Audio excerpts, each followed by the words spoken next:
ஆண்டவர் TMX முறுக்கு கம்பிகளின் அரசன்.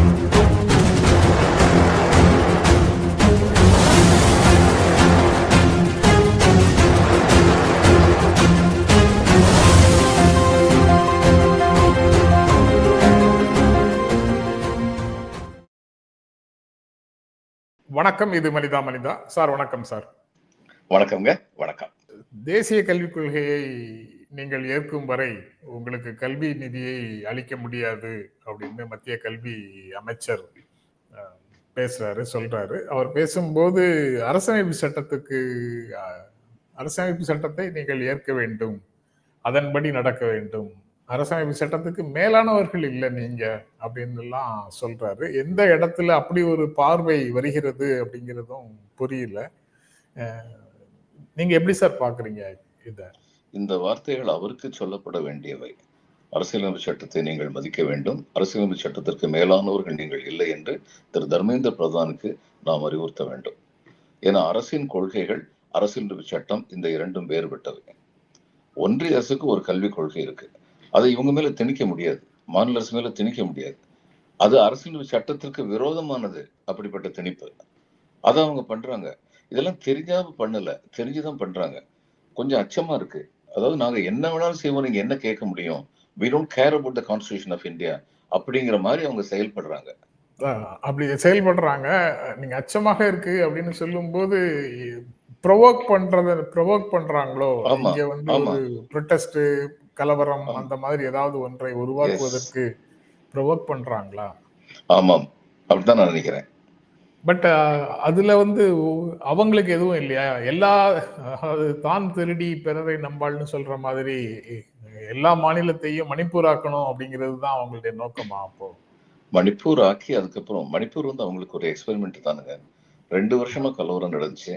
பத்திரிகைகள் வந்து ஓஞ்சிடுறாங்க, இவங்க வந்து நடுநிலைமையாளர்கள் வந்து ஓஞ்சிடுறாங்க, டயர்டாயிடுறாங்க, களைப்புற்று விடுகிறார்கள். ஒண்ணுமே நடக்கலையே, என்ன செய்யறதுன்னு சொல்லி. இப்ப இன்னொரு உதாரணம், அதிகமாக பேசப்படாத உதாரணம், இந்த சண்டிகர் முனிசிபல் கார்பரேஷனுடைய உதாரணம் நான் சொல்றேன். அதுல என்ன நடந்தது? அந்த யார் அரசியல் தேர்தலை நடத்த வேண்டுமோ அந்த தேர்தலை நடத்துபவர் சட்ட விரோதமாக செயல்பட்டார்னு ஆதாரபூர்வமாக சொல்லப்பட்டு உச்ச நீதிமன்றம் கண்டனத்தை தெரிவித்து, யார் ஒரிஜினல் அந்த இவங்க காங்கிரஸ் ஆம் ஆத்மி கட்சியுடைய இணைந்து அவங்க வந்து நிப்பாட்டினாங்களே அந்த கேண்டிடேட் தான் மேயர்னு சொல்லி சட்டம் போட்டாங்க, உத்தரவு போட்டாங்க. வேற வழி இல்லாம அவரை மேயர் ஆக்கினாங்க. இப்ப இந்த மேயர் இது வந்து பை ரொட்டேஷன் வரும். அடுத்து இப்ப இந்த ரொட்டேஷன் யார் டிசைட் பண்றது? அது யூனியன் டெரிட்டரினா சென்ட்ரல் கவர்மெண்ட், மாநிலம்னா மாநில அரசு. இவங்க என்ன பண்ணாங்க, அடுத்த வருஷம் வந்து அது ஒரு பெண் மேயரா இருக்கணும். அப்ப ஏற்கனவே தேர்ந்தெடுக்கப்பட்டவர் சட்டப்பூர்வமாக பதவி இழந்து விடுகிறார். அதுக்கப்புறம் என்ன பண்ணாங்க, ரொம்ப சத்தமே இல்லாம அங்கிருந்து ஒருத்தரையோ 2 பேரையோ விலைக்கு வாங்கினாங்க. ஏன்னா அவங்க வந்து கிராஸ் ஓட்டிங் பண்ணாங்க. அதனால வந்து இவங்களுடைய ஆதரவு, இவங்களுடைய கட்சியை சேர்ந்த ஒரு பெண்மணி வந்து அங்க மேயர் ஆயிட்டாங்க. இது சட்டத்தின் மூலமாக வளைப்பது. இப்படி பண்ணாங்க. இது இஸ் இட் மாரலி கரெக்ட்? அதை பத்தி யாரு நீங்க பேசுறாங்க? ஊடகங்கள் தங்களுடைய தர்மப்படி நடக்கவில்லைங்கிறது வெளிப்பாடு. திரும்ப திரும்ப பேசினாலேயே மக்களுக்கு தெரியாது, சில விஷயங்கள் தெரியவே தெரியாது. இப்ப இந்த இதை பத்தி, இந்த சண்டிகர் மேயர் எலெக்ஷனை பத்தி எனக்கு தெரிஞ்சு நம்ம 2 பேரை தவிர யாராவது பேசுறாங்களா? எனக்கு தெரிஞ்சு யாருமே பேசல. ஆமா sir, end justifies the means அப்படின்னு ஒரு பாடத்தை புதிதாக வர்றவங்க உட்பட எல்லாரும் கத்து கொடுக்கறாங்க சார். ஆமா, அப்ப இதே மாதிரி தமிழ்நாட்டிலயும் செஞ்ச. இப்ப தமிழ்நாட்டுல வந்து ஒரு சார் இப்ப இது பாருங்க, பாபரி மஸ்ஜித்ல வந்து என்ன நடந்துச்சு? பாபரி மஸ்ஜித்ல அந்த கர்ப்ப கிரகம் வந்து இந்துக்களுக்கு சொந்தமானது என்பதற்கு எந்த ஆதாரமும் இல்லை. இது உச்ச நீதிமன்றம் சொன்னது. ஆனால் கர்ப்ப கிரகத்தை சுற்றியுள்ள நிலங்கள் முஸ்லிம்களுக்கு சொந்தமாக இருக்கின்றது, காலங்காலமாக சொந்தமாக இருக்கின்றது என்பதற்கு ஆதாரங்கள் இருக்கின்றன அப்படின்னு சொல்லிட்டு, for the purpose of peace அதை எல்லாத்தையும் இவங்களுக்கு கொடுத்துருங்க ராம் ஜென்ம பூமிக்கு அப்படின்னு சொல்லிட்டாங்க. இப்படி சொல்லும்போது நமக்கு ஒரு விஷயம் தெரியணும், பல பேர், அதாவது இந்த ராம் ஜென்ம பூமி கலவரத்தை பார்த்துக்கிட்டு இருந்தவங்க, இதுல வந்து இவங்க பிஜேபி நியாயம் இல்லாம நடந்துக்கிறாங்கன்னு நினைச்சதுல பல பேர் வந்து தொலைது, எப்படியாவது ஒரு அமைதி வந்தா போதும் அப்படின்னு நினைச்சாங்க. ஏதோ ஒரு உச்ச நீதிமன்றம் ஆர்டர் போட்டுருச்சு, நியாயமோ அநியாயமோ, இனிமே அங்க 2 பேரும் உட்காந்து சண்டை போட மாட்டாங்க, இந்த இஷ்யூ இதோட போய் தொலையட்டும் அப்படின்னு நினைச்சவங்க இருக்காங்க, பல பேர் இருக்காங்க. இப்ப இதுல வந்து தமிழ்நாட்டுல வந்து ஏன் அப்படி நினைக்க மாட்டாங்க? இதனால ஒரு கலவரம் வந்தது. கலவரம் வந்தோடனே எதுக்கு வீண் கலவரம், பேசாம அவன் சொல்றதை கேட்டு போக வேண்டியது, உனக்கு இப்ப என்ன நஷ்டம் வந்தது அப்படின்னு நினைக்க மாட்டாங்கன்னு என்ன உறுதி? அதைத்தான் அவங்க விரும்புறாங்க. அதுதான் விரும்புறேன். இதுல நீங்க சொன்னதுனால எனக்கு திரும்பவும் நினைவுக்கு வருது, 40s இறுதி வரை, 40களின் இறுதி வரை ராம் டெம்பிள் அங்க இருந்தது, ராமருடைய பிறப்பிடம் அது, அங்க பாபர் மசூதி இருக்குன்னு யாரும் டிஸ்பியூட்டே பண்ணல அப்படின்னு ஒரு கருத்து சொல்றாங்க சார். அந்த 48ல அந்த பாலராமரை கொண்டு அங்க நிறுவியதற்கு பிறகுதான் அந்த அந்த கேள்விகள், கோரிக்கைகள், உரிமைகள் எல்லாமே வருது. ஆர்எஸ்எஸ்னுடைய ஃபவுண்டர் கூட அதை பற்றி பேசியது இல்லை அப்படின்னு சொல்றாங்க. அது எப்படி, எவ்வளவு தூரம் சரியானது சார்? இல்ல, காலங்காலமாக சில நம்பிக்கைகள் இருந்தன, அது உண்மை. அதாவது அந்த இடத்துல இருந்திருக்கலாம் அப்படின்னு சொல்லி ஒரு பேச்சு இருந்தது. இப்ப சோளமேடு, அரண்மனை மேடோ சோளமேடோ, இதுல வந்து பழையாறைக்கு பக்கத்துல ஒரு இடம் இருக்கு. காலங்காலமாக நம்பப்படுகிறது அங்க வந்து சோழர் அரண்மனை இருந்தது அப்படின்னு சொல்லி. இடிபாடுகளை வந்து தேண்டி பார்த்தா தெரியலாம் அப்படின்னு சொல்லி சொல்றது. அதே மாதிரி அங்கே இருந்திருக்கலாம்னு சொல்லி காலங்காலமா ஒரு நம்பிக்கை இருந்தது. ஆனா அதை இவ்வளவு பெரிய இஷ்யூ அந்நேரம் யாரும் ஆக்குனது இல்ல. அந்த இதை வந்து ராம்லாலா இதை வந்து உள்ள கொண்டு போய் வச்ச போதுதான் இது இஷ்யூ ஆச்சு. அது வரைக்கும் ஈவன் கோல்வால்கரோ ஹெட்கேவரோ கூட அதை பற்றி பேசியது இல்லை அப்படின்னு நேற்று நான் ஒரு நண்பரோட பேசிட்டு இருந்தேன், அவர் சொன்னாரு. அதனால அதை நீங்க அதை சப்ஜெக்டை திரும்பவும் இன்னைக்கு பேசினதுனால உங்ககிட்ட உங்க கருத்தையும் தெரிஞ்சுக்கலாம். இவ்வளவு பெரிய இஷ்யூ ஆனது இல்ல நேரம். இப்ப வேற ஒண்ணும் இல்லைங்க. அதாவது சரித்திரத்தை திசை மாற்றுவேன். பாலும் பழமும் சிவாஜி கணேசன் நடிச்ச ஒரு படம் வந்தது. இன்னைக்கு பார்த்தாலும் அந்த படத்தோட என்னால ஒன்றி போக முடியுது. அவ்வளவு அற்புதமான படம். வீரபாண்டிய கட்டபொம்மன் சிவாஜி நடிச்சது. இன்னைக்கு பார்த்தா கூட மனசுல ஒரு ஆயாசம் வருது. ஒரு பொய்யை எவ்வளவு அழகா உண்மையாக கொண்டு வந்திருக்காங்க. வீரபாண்டிய கட்டபொம்மன் பத்தி இது உண்டு, கூத்து வந்து தெருவில் வந்து பாடுவாங்க அந்த காலத்திலேயே. ஃபோக்லோர் சிங்கர்ஸ் இருக்காங்கல்ல, அவர் வந்து எப்படிப்பட்ட ஒரு கொடுமையான ஒரு மன்னனா இருந்தாரு பாடியிருக்காங்க. ஜனங்கள் வந்து எவ்வளவு கஷ்டப்படுத்தி இருக்காருன்னு பாடியிருக்காங்க. வெள்ளையர்கள் வந்து இவங்க 2 பேருக்கும் பிரச்சனை இல்லைங்க. கட்டபொம்மன் வந்து அவர் வீரபாண்டிய கட்டபொம்மன் இவங்க தான் பேர் வச்சாங்க. கெட்டி பொம்மு அப்படின்னு தான் ரெக்கார்ட்ல இருக்கு அவரை பத்தி. கெட்டி பொம்மு வந்து ஒழுங்கா வரி கட்டிக்கிட்டு தான் இருந்தார். அவரும் எட்டப்ப நாயக்கரும் பக்கத்து ஜமீனை சேர்ந்தவங்க. எட்டப்ப நாயக்கருடைய கிரானரியை போய் கட்டபொம்மனுடைய தானாவதி பிள்ளை போய் கொள்ளையடிச்சிட்டாரு. கொள்ளையடிச்சது மட்டுமில்ல, அங்க காவல் காத்துக்கிட்டு இருந்தவரையும் வந்து கொண்டுட்டு வந்துட்டாங்க. அப்ப இவர் வந்து நியாயம் கேட்டார் இவர்கிட்ட. எட்டப்ப நாயக்கர் வந்து என்ன என் இடத்துல இருந்து ஓனாளி இவ்வளவு அயக்கத்தனம் பண்ணிருக்கான்னு நியாயம் கேட்டதுக்கு இவர் வந்து எதனாலன்னு தெரியல, தானாவதி பிள்ளை தன்னுடைய இவராச்சே மந்திரியாச்சேங்கிற காப்பாத்துறதுக்காகவோ அல்லது அடிச்ச கொள்ளையில இவருக்கும் பங்கு ஏற்கனவே தானாவதி பிள்ளை கொடுத்துட்டாருங்கிறதுனாலயோ எதனாலும் தெரியல, இவர் வந்து அது மாதிரி செய்ய மாட்டேன்னு சொல்லிட்டு அப்பெல்லாம் நான் ஏன் அளவு வந்து உன்ட்ட கொட்டாங்க விட முடியாதுன்னாரு. அப்ப இவர் வெள்ளைக்காரன்ட்ட போய் கேட்டாரு. இப்ப வெள்ளைக்காரனுக்கு என்ன, ஹி இஸ் அ ரூலர். இப்ப இந்த 2 பேர்ல வந்து தப்பு பண்ணது வந்து கட்டபொம்முடைய ஆட்கள்னு சொல்லிட்டு அவர் வந்து அது வரைக்கும் கட்டபொம்மன் கப்பம் கட்டி கொண்டிருந்தார். இது மறுக்க முடியாத உண்மை. அதுக்கப்புறம் வந்து இப்ப ஈகோ ப்ராப்ளத்துக்கு அவர் ஒன்னா போய் கடைசியில வந்து செத்தது வீரமா செத்தாரு. சண்டை போட்ட இடத்துல இருந்து ஓடி போனாருங்கிறது உண்மை. ஆனா இன்னைக்கு ஒரு திரைப்படத்தின் மூலம் எப்படிப்பட்ட ஒரு பெரிய ஹீரோவா, இந்த எட்டயபுரத்துல பல பேருக்கு தெரியாதுங்க. நான் சின்ன பிள்ளையா இருந்த வரைக்கும் எங்க அப்பா வந்து ரொம்ப இதா பாதி வேடிக்கையாவும் பாதி மரியாதையோடையும் சொல்லுவாங்க. அங்க வந்து படியை வந்து நெல்லை வந்து அளக்கும் போது அவங்க எப்படி அளப்பாங்க, 1 2 3 4 5 6 7 ராசா 9 10ம்பாங்க. 8ங்கிற பேரை சொல்ல மாட்டாங்க. ராஜா மேல உள்ள மரியாதையில அவர் அந்த அளவுக்கு நல்ல இவரை வந்து ரூலர் வந்து அவங்க தன்னுடைய ஜனங்களுக்கு இருந்திருக்கிறாரு. இப்போ எப்படி வரலாறு திருப்பி போட்டாங்கன்னு சொல்லி பாருங்க ஒரு திரைப்படத்தின் மூலம். அந்த திருப்பி போடப்பட்டதை உண்மை என்று நம்ப வைக்க வேண்டிய கட்டாயம் வந்து இவங்களுக்கு அரசியல்வாதிகளுக்கு வந்துருச்சு. கட்டவங்க வந்து கோட்டையை கட்டி விட்டாங்க. இந்த மாதிரி எல்லாம் நடந்தது. இன்னொன்னு, குயிலிங்கிற ஒரு பெண், ஒரு கற்பனை கதாபாத்திரம். வெண்ணிலா வந்து ரொம்ப அழகா அதை வந்து பேசியிருக்காங்க, எழுதியிருக்காங்க. அந்த ஒரு கற்பனை கதாபாத்திரத்தை உண்மைன்னு சொல்லி அசம்பிளி வரைக்கும் நம்ப வேண்டிய சூழ்நிலையை உருவாக்கி விட்டாங்க. இதெல்லாம் எதுக்காக சொல்றேன், எதனால இந்த அச்சங்கள்லாம் மேலிடுதுன்னா, கற்பனைக்கும் வரலாறுக்கும் அநேக வேறுபாடுகள் இருக்கின்றன. ஆனால் கற்பனை வரலாறாக திரித்து கூறப்பட முடியும். இன்னைக்கு இவங்க பாபரி மசீதை டிமாலிஷ் பண்ணிட்டு இங்க ராம் ஜென்மபூமி இருந்துச்சு, அதுக்கு ஆதாரம் பாருங்க, ஏஎஸ்ஐ வந்து சர்வே பண்ணாங்க, அதுல இந்து கோயில் இருந்ததுக்கான அடையாளம் இருக்குன்னு சொல்றாங்களே. அந்த ஏஎஸ்ஐ சர்வேல வந்து புத்த மத கோயில்களுக்கான சான்றுகளும் இருந்துச்சு, அதையும் இவங்க பேச மாட்டேங்கிறாங்க, பேச மாட்டாங்க. அப்ப நம்ம எங்க போய்கிட்டு இருக்கோம்? அத எங்க போயிட்டு இருக்கோம் அவங்க கேள்விக்கு பின்னாடி இருக்கக்கூடிய அச்சத்திலிருந்து நம்ம சப்ஜெக்ட் வந்து அங்க வந்துட்டோம் சார். இப்போ கல்வியை பறிப்பதற்கு, தமிழ்நாட்டின் கல்வியை சீர்குலைப்பதற்கு ஏதேனும் திட்டம் இருக்குதா?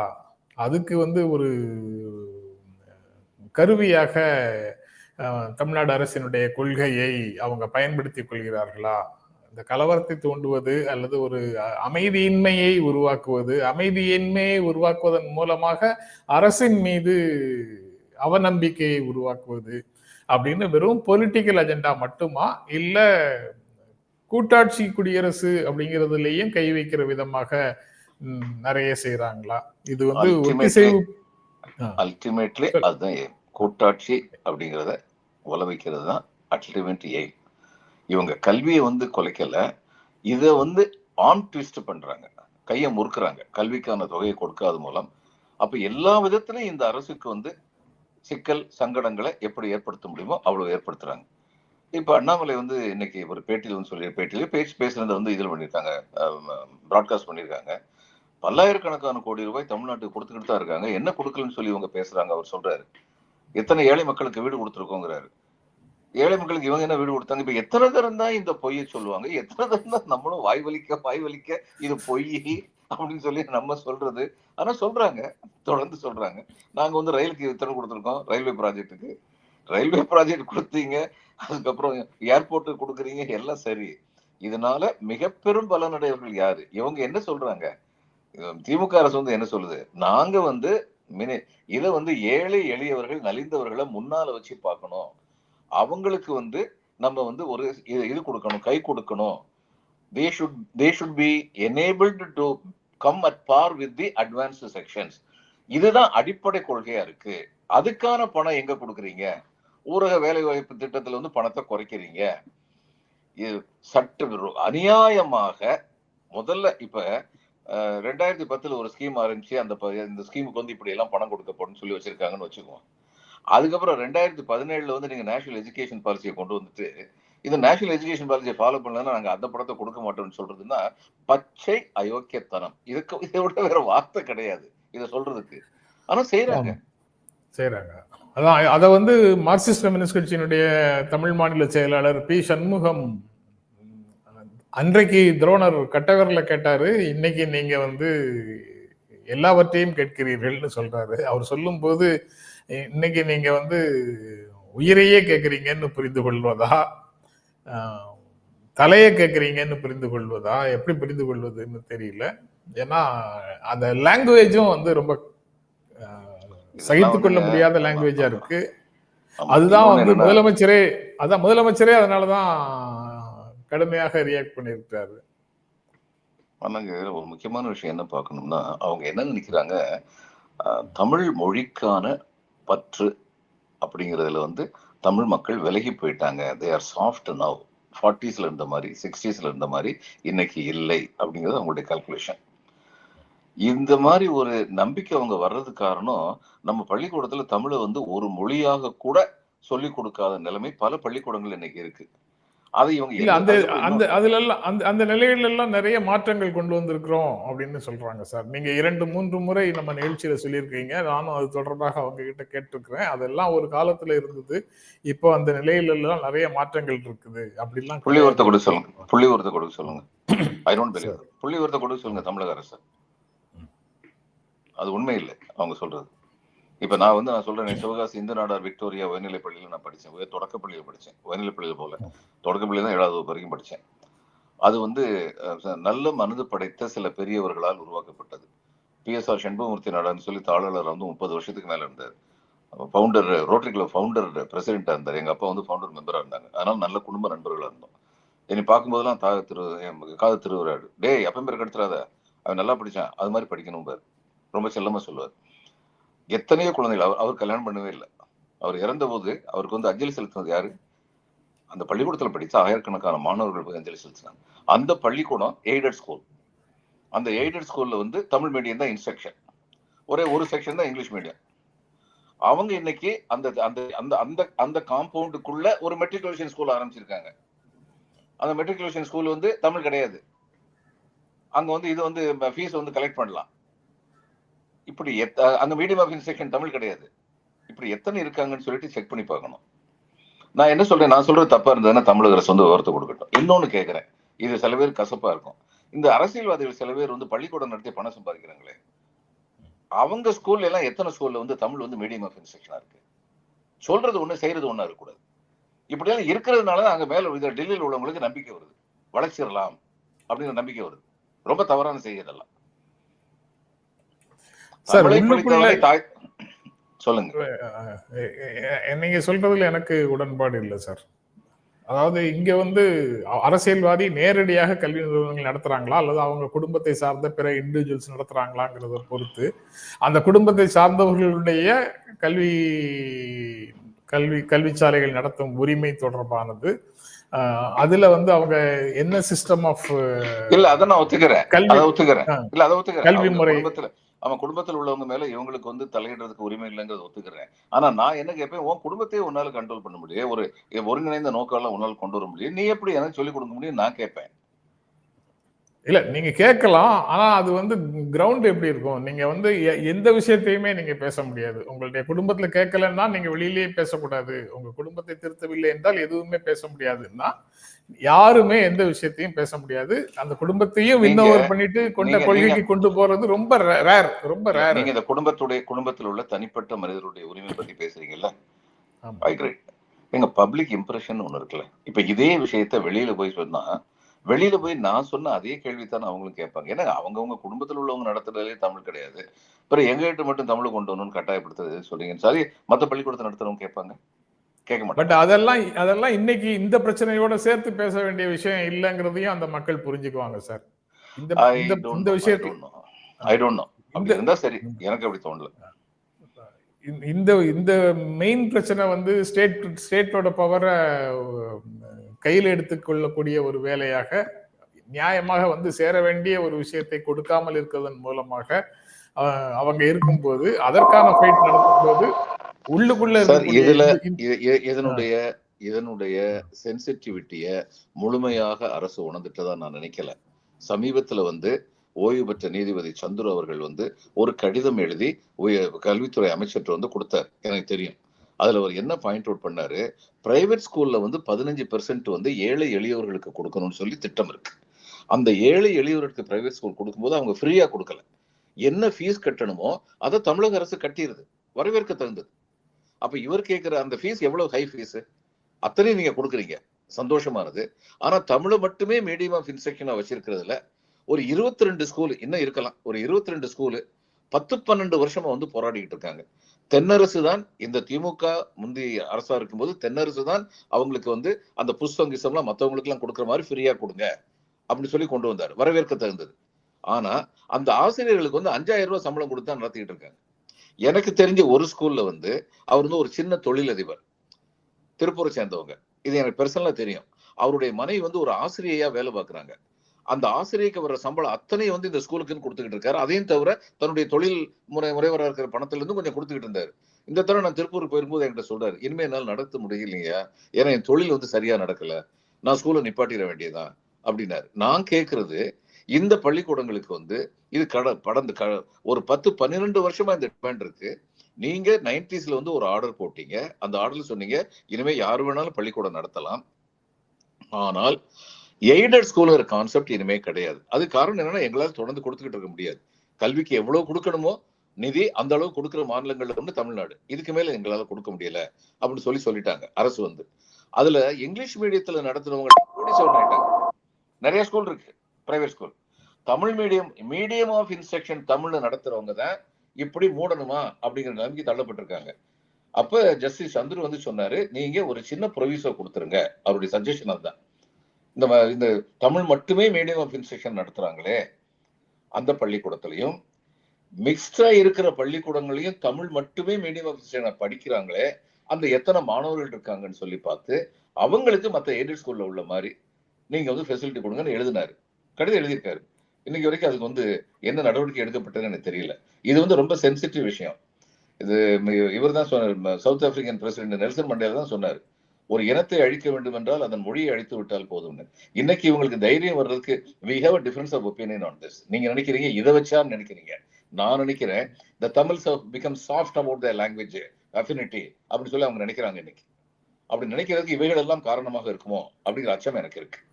இல்ல சார், அது அவங்கள பற்றி அது ஒன்றிய அரசை பற்றிய தவறான புரிதல் அல்லது அனுமானத்திலிருந்து கூட அப்படி சிலர் நினைக்கலாம் அப்படின்னு நான் நினைக்கிறேன். ஏன்னா இது எல்லாமே அதிகாரம் தொடர்பானது. அவங்க வந்து நீங்க உண்மையிலேயே தமிழை நேசித்தாலும் அல்லது நீங்க அலட்சியமாக இருந்தாலும் எப்படி இருந்தாலும் அவங்க வந்து அவங்களுடைய அதிகாரத்தை இங்கு திணிப்பதற்கான வேலையை தான் செய்வாங்க. அதிகாரத்தின் மூலமாக இங்க ஆமா இருக்கக்கூடிய ஆமா உணர்வுகளை ஆமா ஒடுக்குவதற்கு தான் முயற்சி செய்வாங்க. நீங்க ஆமா சொன்னதெல்லாம் நடந்திருந்தாலும் சரி, நடக்காம இருந்தாலும் சரி, இது வந்து இட் இஸ் என்டையர்லி வேற சப்ஜெக்ட். அதனால அவங்களுடைய அதிகாரம் தான் இப்ப முதன்மையான பிரச்சனை. அதனால எனக்கு இந்த மாதிரி பிரச்சனைகள் வந்து ஒரு பொருட்டாகவே தெரியறது இல்லைங்கிறது உண்மைதான். அதுதான் வேறுபாடு. அதுதான் வேறுபாடு. I think we should agree to say Thyagaraja Chettiar வந்து இதுல தியாகராஜா காலேஜ் நடத்தினாரு. தமிழ்நாடுன்னு ஒரு பத்திரிகை நடத்தினார். உங்களுக்கு நினைவு இருக்கும். அந்த தமிழ்நாடு பத்திரிகை சில லட்சக்கணக்கான ரூபாய்கள் நஷ்டப்பட்டதுக்கு அப்புறம் இனிமே நடத்த முடியலன்ட்டார். அந்த ஒரு பத்திரிகை தான் எனக்கு தெரிஞ்சு இந்த தினமலர் தினத்தந்தியை மாதிரி இல்லாம ஒற்றுப்பிழை இல்லாமல் தமிழ் இலக்கணப்படி அங்கு எழுதப்பட்டன சொற்கள். அவர் வந்து 1965ல அவர் பெரிய கோடீஸ்வரன் தானே. சார், அவர் ஜெயிலுக்கு கண்டென்ட் என்ன இருந்ததுன்னு எனக்கு தெரியாது. ஒற்றுப்பிழை இல்லாம தமிழை சிறப்பாக எழுதிட்டு வேறு கண்டென்ட் என்ன வச்சிருந்தாங்கன்னா அப்படி ஒரு பத்திரிகை எனக்கு தேவையில்லை சார். ஒற்றுப்பிழையோடு எனக்கு தேவையில்லை. அவர் எப்படி நடத்தியிருப்பாருங்கிறது ஒரு உதாரணம் சொல்றேன். 1965 ஹிந்தி இல்ல அது சார், அவர் நடத்தின பத்திரிகை எப்படி இருந்ததுன்னு எனக்கு தெரியாது. ஆனா கண்டென்ட் தான் எனக்கு முக்கியம். அதுல தமிழ் மொழியில இருக்கக்கூடிய சிக்கல்கள் வந்து எனக்கு அவ்வளவு தூரம் முக்கியமானதாக இல்லைன்னு நான் சொல்றேன். சார், நான் கண்டிப்பா வந்து வேறுபடுறேன். தமிழ் மொழியை சிதைச்சுக்கிட்டே நல்ல கண்டென்ட்டோட கொண்டு வர முடியும்னா அந்த கண்டென்ட் ஒரு காலத்தில் தமிழ் மொழியை சிதைச்சதுனால பேசிக் எய்ம்ல இருந்து வேறுபட்டு போயிடும். தமிழை தமிழாகத்தான் எழுத வேண்டும். அவர் வந்து அந்த அந்த அந்த அந்த இவர் வந்து தியாகராஜ செட்டியார் வந்து 1965 ஹிந்தி அஜிடேஷன்ல ஜெயிலுக்கு போனாரு. இது பல பேருக்கு தெரியாது. அப்ப அதுல இருந்து நம்ம அவங்களுடைய கண்டென்ட்டை ஓரளவு புரிஞ்சுக்கணும். நான் மாணவனா இருந்தபோது சென்ட் மேரிஸ் ஹை ஸ்கூல்ல ஸ்டூடெண்டா இருந்தபோது தமிழ்நாடு பத்திரிகை வந்து எங்க ஹாஸ்டல்ல வந்து விநியோகிக்கப்பட்டு வந்தது லைப்ரரியில. நான் நேரம் போய் படிச்சிருக்கேன். தமிழ் உணர்வோட, தமிழ் வெறி இல்லாம தமிழ் உணர்வோட தமிழை பற்றின பெருமைகள் எல்லாம் சொல்லுவாங்க. நாட்டு நடப்பு பத்தி அவங்க எழுதுவாங்க. நாட்டு நடப்பு பத்தி எழுதுறதுல அவங்களுடைய எக்கனாமிக் பாலிசி என்னங்கிறதுல அந்த வயசுல புரிஞ்சுக்கிற சக்தி எனக்கு கிடையாது. ஆனா தமிழ் நன்றாக எழுதப்பட்டதுங்கிறது எனக்கு தெரியும். இன்னைக்கு இது வேற ஒண்ணும் இல்லைங்க. கீழடிக்கு போனீங்கன்னா அங்க வந்து ஒற்றுப்பிழை இருக்கு. உங்களுடைய இது சேனல் இருக்க எல்லா சேனல்லையும் வந்து பிரேக்கிங் நியூஸ்னு போடுறதுல வந்து ஒற்றுப்பிழை இருக்கு. எங்க தமிழை உருப்படியா எழுதுறாங்க? அரசுடைய விளம்பரங்கள்லயே வந்து ஒற்றுப்பிழை இருக்கு. இது என்ன தமிழுக்கு பெருமை சேர்க்கிறதா? அதனால இது எல்லாத்தையுமே தவிர்க்க வேண்டிய கட்டாயம் நமக்கு இருக்கு. தமிழை பற்றிய மரியாதை நமக்கு போயிருச்சுன்னா நம்ம மொழி எப்படி வேணாலும் எழுதலாம் அப்படின்னு நினைச்சிட்டோம்னா அதுக்கப்புறம் அந்த மொழியை பற்றின பற்று வந்து குறைஞ்சிக்கிட்டே போகுங்கிறது என்னுடைய அபிப்பிராயம். we have a difference of opinion, let's respect each other's opinion, அவ்வளவுதான். ஆனால் ஒண்ணு சொல்றேன், இவங்க இந்த மாதிரி வந்து என்னைக்குமே வடநாட்டுல உள்ளவங்க வந்து இந்திய திணிக்கணும்னு நினைக்கிற ஒரு கூட்டம் இருக்கு. அங்க அதிகாரிகள் மத்தியிலும் இருக்கு, அரசியல்வாதிகள் மத்தியிலும் இருக்கு. காங்கிரஸ் காலத்துல அப்படிப்பட்ட அரசியல்வாதிகள் குறைவாக இருந்தார்கள். கட்சிக்குள்ள காங்கிரஸ் கட்சிக்குள்ள மேலிடம் வந்து ரொம்ப சரியா இருந்தது. அதுக்கு ஒரு உதாரணம் என்ன, இன்னைக்கு ஜாதி வெறி திமுக உள்ளவங்ககிட்ட இல்லையா? இருக்கலாம். ஆனா மேல உள்ளவங்க கரெக்டா இருக்காங்க. அதனால அந்த ஜாதி வெறி அனுமதிக்கப்பட மாட்டாது. அந்த கட்சி நடத்துற ஆட்சியில அனுமதிக்கப்பட மாட்டாது.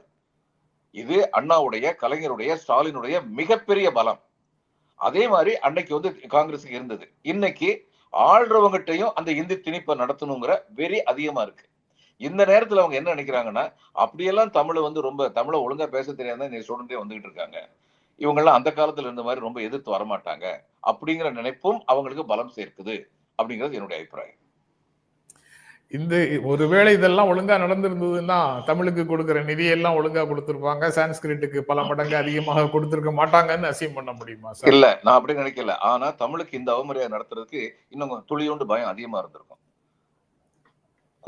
அப்ப எந்தெந்த சார் எல்லா மாநிலம், அதாவது சான்ஸ்கிரிட் தவிர எல்லா மாநில மொழிகளுக்கும் அவங்க நிதி குறையாத்தான் கொடுத்திருக்காங்க. அப்ப எல்லா மாநிலத்திலயும் அந்தந்த மொழிகள் வந்து கவனிப்பாரற்று கிடக்குது அப்படின்னு அர்த்தமா? ஆமா சார், கன்னடத்துல வந்து ஒரு யூனிவர்சிட்டி இருக்கு. அந்த யூனிவர்சிட்டிக்கு டீச்சர்ஸுக்கு வந்து சேலரி கொடுக்குற அளவுக்கு பணம் கொடுக்கல. அதை பத்தி கன்னடத்தில் உள்ள 3 பெரிய கட்சிகள்ல ஒரு கட்சியுடைய தலைவர் வந்து இந்த கேள்வியை தான் கேட்டாரு.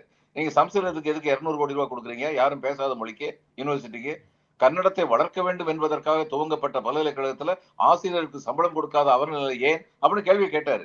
மற்றதுல இந்த இது இருக்கதான் செய்யும். ஆனா தமிழர்களுக்கு வந்து நம்முடைய பலம் தான் நம்முடைய பலவீனம். நீட்டுன்னு ஆரம்பிச்ச உடனே இது எங்க கொண்டு போய் முடியும் நமக்கு தெரியும்.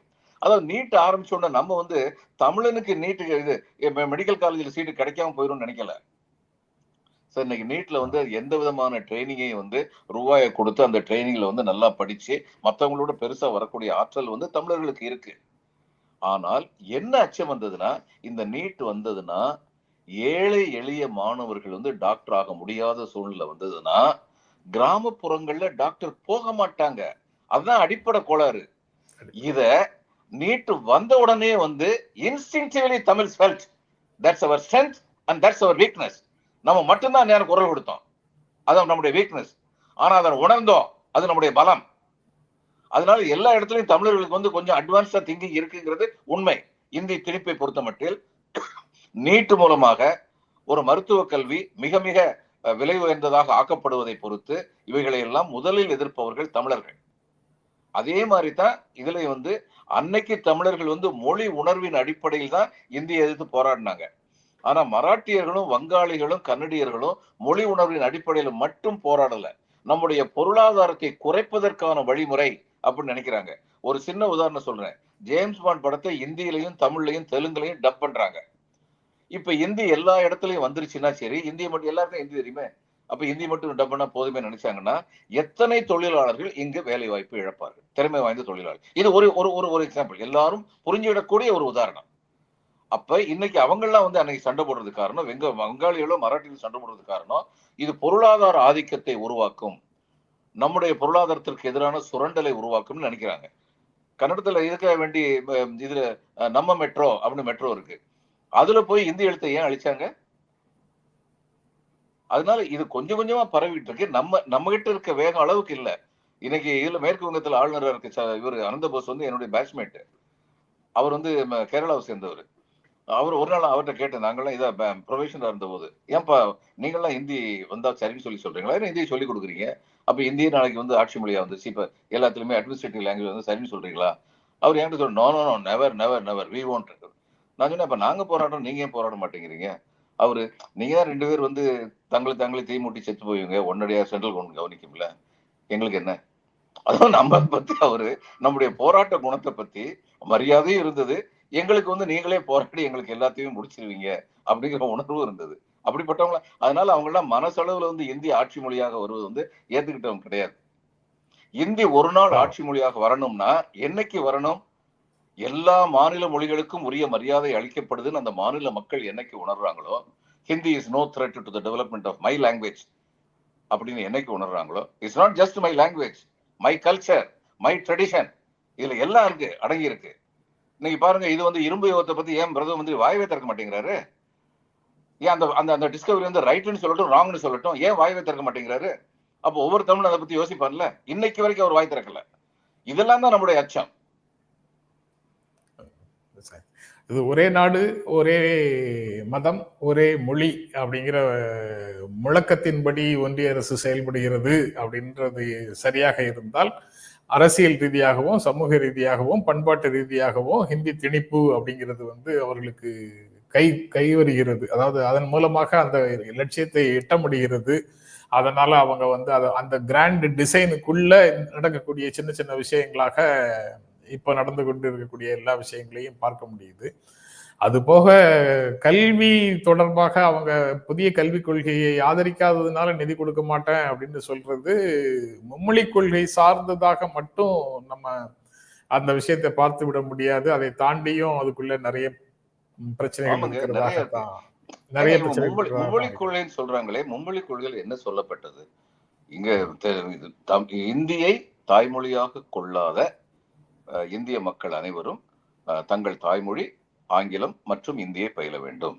இந்தியை தாய்மொழியாக கொண்ட மக்கள் அனைவரும் தங்களுடைய தாய்மொழியான இந்தி, ஆங்கிலம் மற்றும் இந்தி அல்லாத பிற ஒரு இந்திய மொழியை கற்க வேண்டும். இதுதான் மும்மொழி கொள்கை. இது உத்தரப்பிரதேசல எந்த அளவுக்கு அமுலாயிருக்குன்னு முதல்ல அவங்க பதில் சொல்லட்டும். நம்மகிட்ட வந்து மும்மொழி கொள்கை பேசுறதுக்கு முன்னாடி அங்க எந்த அளவுக்கு அமுலாயிருக்குன்னு சொல்லி பதில் சொல்லட்டும். சொல்ல மாட்டாங்க. அங்க ஒரே மொழி தானே சார்? ஆமா ஆமா, மும்மொழி கொள்கை இல்ல. நம்ம இங்கேயாவது இருமொழி கொள்கை, அங்க ஒரே மொழி தானே. இப்ப ஆதித்யநாத் வந்து ஆங்கிலத்தை இன்ட்ரோடியூஸ் பண்ண ட்ரை பண்றாரு. ஏன்னா they have realized how much they have lost ஆங்கிலம் படிக்காதனால. இப்ப ட்ரை பண்றாரு. அது அவ்வளவு ஈஸியா நடக்க முடியாது. ஏன் அவ்வளவு ஈஸியா முடியாதுன்னா, விதின் இந்தியா உங்களுக்கு வந்து ஆங்கிலம் படிக்க வேண்டியது இல்லையே. சென்ட்ரல் கவர்மெண்ட் ஜாப் எல்லாத்துலயுமே இந்தியில பரீட்சை எழுதலாமே. ஹிந்தி. ஆமா. எதுக்கு அனாவசியமா படிக்கணும்? தேசிய மொழியாக ஹிந்தி இல்லைன்னாலும் ஒரே ஆட்சி மொழியாக ஹிந்தியை கொண்டு வந்து அவங்க நிறுத்திடுவாங்க. அடுத்து இப்ப ஐஏஎஸ் எக்ஸாம்ல எல்லாம் வந்து எல்லாத்துலயும் எல்லா மாநில மொழிகளிலும் எழுதலாம்னு சொல்லிட்டு அது ஒரு பெரிய சாதனையா சொல்றாங்கல்ல. இது எப்படிப்பட்ட சூழ்ச்சி நடக்குதுன்னு பாருங்க. பிரிலிமினரின்னு சொல்லி ஒரு டெஸ்ட் இருக்கு. இப்ப நாங்களும் எழுதும்போது கிடையாது. ஸ்ட்ரெயிட்டா மெயின் எக்ஸாம் எழுதுவோம், அடுத்து இன்டர்வியூ போயிடுவோம். இந்த பிரிலிமினரியில வந்து அப்ஜெக்டிவ் டைப்ல எஸ் ஆர் நோன்னு சொல்லி எழுதணும். அந்த பரீட்சையில வந்து இந்தியிலையும் ஆங்கிலத்திலையும் மட்டும்தான் இருக்கு. இப்ப தமிழ் மாணவனாகிய நான் ஆங்கிலத்துல படிச்சுதான் புரிஞ்சுக்கணும் அந்த வினாவை. என்னுடைய தாய்மொழியாக இல்லாத ஆங்கிலத்துல படிக்கும்போது எனக்கு கொஞ்சம் அதிக நேரம் எடுக்கும். என்னுடைய தாய்மொழியான இந்தியில படிக்கும்போது எனக்கு அதிக நேரம் எடுக்காது. இதனால ஒரு பெரிய சூது அந்த இந்தி மொழி பேசுபவர்கள் அல்லாத மற்ற எல்லா மொழி பேசும் மாணவர்களுக்கும் ஒரு சுமை இருக்கு இந்த தேர்வுல. இப்ப யூபிஎஸ்சிட்ட ஏன் இதை நீங்க வந்து ரிட்டன் டெஸ்ட் எல்லா மொழியிலையும் வைக்கிறீங்களே, அது மாதிரி இதை ஏன் வைக்க கூடாதுன்னா எக்ஸ்பர்ட்ஸ் இல்லையா? கண் சிமிட்டாம சொல்றாங்க சுவாமி, எக்ஸ்பர்ட் இல்லையா டிரான்ஸ்லேட் பண்றது. என்ன சொல்ல முடியும்? ஏஐ இருக்கு சார் இப்ப எல்லாத்தையும் டிரான்ஸ்லேட் பண்றதுக்கு. அதுக்கப்புறம் வந்து பண்றது இல்ல. அதுக்கப்புறம் ஒருத்தர் வந்து அதை சீரமைக்கணும், சீர் செய்யணும், அவ்வளவுதான். ஓகே சார், இதுல இன்னும் பேச வேண்டியது இருக்கு. இதுல என்னெல்லாம் பேச விட்டு போச்சோ அதெல்லாம் நாளைக்கு உண்டான டெவலப்மெண்ட்டோட நாளைக்கு பார்க்கலாம். நாளைக்கு பேச கண்டிப்பா. ரொம்ப நன்றி சார். வணக்கம். வணக்கம் சார். வணக்கம். வணக்கம். வணக்கம் நண்பர்களே, உங்களுக்கு எங்கள் அன்பும் நன்றியும். மீண்டும் சந்திப்போம். நன்றி. வணக்கம்.